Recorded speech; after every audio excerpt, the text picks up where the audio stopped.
Kevin, we know that migration is going to be a massive talking point heading into this poll, and also international students. You are dealing with two issues where there's been a lot of pushback already from people that work in these industries and particularly the universities. How committed and how prepared is the coalition to have a fight to make sure that you do the right thing by Australia in these areas?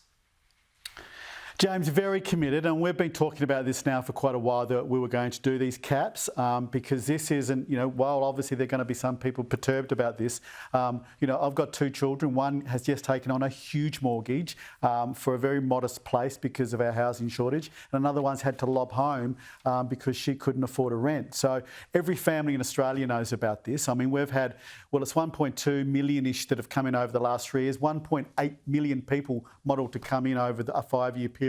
And we haven't built, and Labor have not built anywhere near the amount of homes to cater for that. So what happens, it's not rocket science.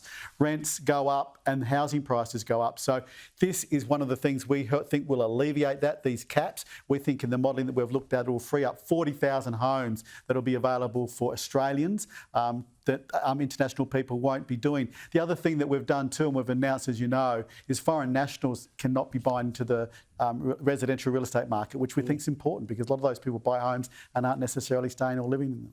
No, absolutely. And look, as we said earlier, it was not front and centre at the last election. It's really good to see that the coalition is having a conversation about it, particularly in the middle of a cost of living crisis. As you said, we can't get people into homes. So it's an important debate to be had. Kevin, let's talk about Donald Trump's tariffs. I think personally they've been a real distraction from the key issue on the campaign trail this week being cost of living. It's happened now. Shouldn't really be any shocks. America is forging ahead with its America First policy. But what would the coalition be doing about this if elected?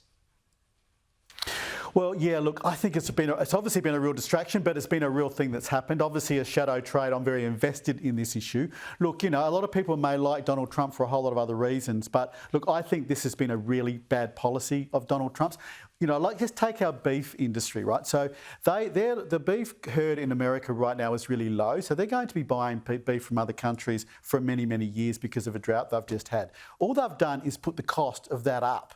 So whenever they now import beef, the price of it will be higher. I think it has real ramifications for world growth. I mean, we're already now hearing, international economists, now people start to talk about global growth, that, it may now go into recessionary periods. So what I think we need to start talking about, we're going into a world, both economically and with national security, that there's going to be some troubled waters here. And I would then say, what type of leadership do you want when the world economy is looking shaky, when the Australian economy might be under threat, or there's going to be national security issues picking up as well? Would you rather have a strong leader, which Peter Dutton very much is, or would you like to have a weak leader like Albanese is? Now, I just want to pick up on a point you just showed. I think it's really telling, because while we can laugh about it, this is the type of character the Prime Minister is. We know he fell off the stage. He knows he fell off the stage. Why lie about that?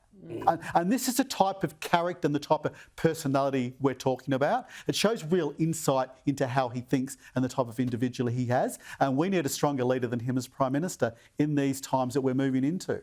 Kevin, can I just ask him and just pick you up on the point you just made before in regards to the tariffs? And I know Peter Dutton has flagged that he would be getting on a plane in the first 60 days of being elected and going to America and meeting with the President Donald Trump. Now, Anthony Albanese has really had no issue getting on a plane during this first term.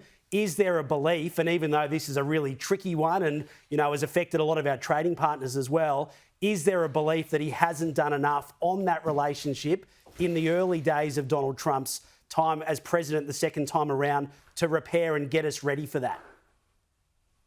Well, look, even forgetting the tariff issue for a side and forgetting all the other issues, he's shown a real disinterest in the new President of the United States. Now, he might not like him. He said, as you know, that he's SHIT scared of him.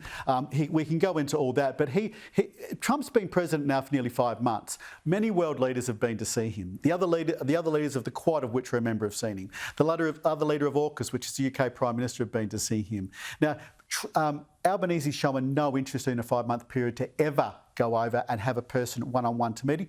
But given how important they are to us economically, given how important they are to us in national security, you would think that would be a priority. It's not. He still doesn't talk like that, and I think it's been a real failing of his to not have it as a real priority in the people he's dealing with. He can't even get a phone call at the moment.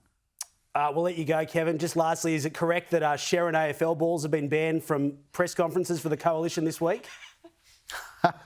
Well, James, as an AFL fan myself, look, we know Peter, without wanting to upset Brisbane Lions and Golden Sun supporters in Queensland, we know it's a rugby league state, and I think Peter's just showed that.